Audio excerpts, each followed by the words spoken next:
English shorthand dictation. Ready, start. Our life's mission has been fulfilled. We took the responsibility of running the administration of the country on our old shoulders as we desired to hand over the country to the younger generation as a running concern. We expect the youth of the country to come forward and share our responsibility and lighten our burden. It, however, pains me to find that the younger generation, as represented by socialists and others, are frittering away their energies in destructive activities such as organizing strikes, thus hampering the work of reconstruction. If the youth continues to behave in this irresponsible manner, I, for one, would not hesitate to lay down the reins of office. The ruler of small states of Kathiawar have decided to form a union of the states of Saurashtra.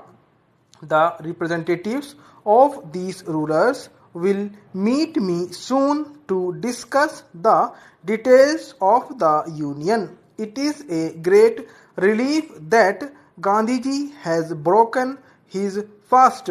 I shall not, however, stop at this. I want you to go deep into the causes that brought about the fast and eradicate them once for all.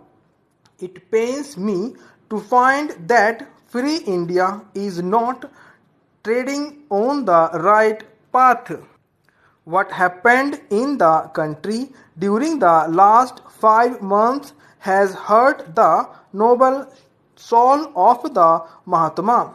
I appeal to you to create a peaceful and harmonious atmosphere in the country because it is prerequisite of all progress. I strongly repudiate the charge that Congress ministries are following the same high-handed and antiquated methods used by the old British bureaucracy and that congressmen have become capitalists.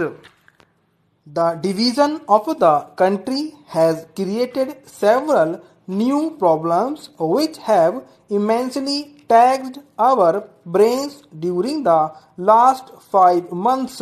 We need a powerful army for defense. We cannot rely on foreign countries for imports.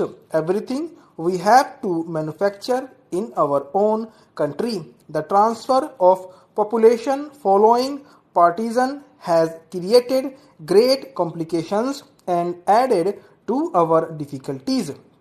We have to provide food, clothing and shelter for lakhs of refugees and rehabilitate them. We have always taken the socialists into our confidence. We consulted them on the partition of the country, but they could not put forward their viewpoint. When we consulted them on the issue of decontrol, they emphatically demanded the immediate withdrawal of all controls. As soon as the rationing of food grains was done away with, they passed this. Whatever else may be said against the present ministry in Bengal, there is at least one thing about which there is no dispute, that after many years Bengal has secured a band of workers whose honesty and incorruptibility are not in question. I have no doubt they will learn by experience, but if any of you feel that you are better equipped I have already told you how to secure the removal of the ministry, but Gundaism cannot and will not be allowed to prevail. I sincerely tell you that we cannot afford it when we have such delicate tasks to fulfill. The country is saved from fragmentation by the accession of states. Otherwise, a Rajasthan would have been something worse than Pakistan. There is all-round scarcity of consumer goods. The moral is plain. You should have patience so that these stupendous responsibilities could be satisfactorily discharged by the central and provincial governments. You have been slaves for 200 years. Now that your own men are in office, why can't you have patience for a few years? Instead, we have the sickening spectacle of a so-called token one-day strike by labor in Bombay after their representatives had subscribed to 3 years of non-strike truce. And what for was the strike organized? Admittedly, to show that leadership of labor is with the organizers. There is sheer nonsense. Holidays with pay are always welcome to anyone. A strike of this kind, which does not involve loss of wages, cannot therefore show with whom the leadership lies. Calcutta has had a taste of general strike once. I hope you have not forgotten its lesson, and in all humility I ask you to avoid its repetition. I have been blamed that I am a friend of Rajas, capitalists and Jamindars, but I claim to be a friend of labor and the poor as well. Since I have followed Gandhiji, I have resolved not to own any property, and I have none.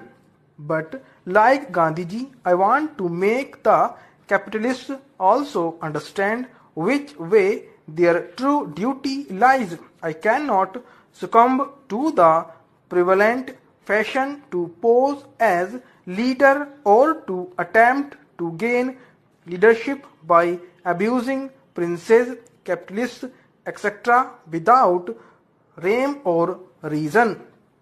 Many said some time ago that by bringing in princes I had harmed the cause of the people, but they were not prepared for the merger of 40 states into a neighboring province in 2 days, nor did they seem to realize the elementary fact that if princes wish to exist, them they cannot do so without the people. Stop.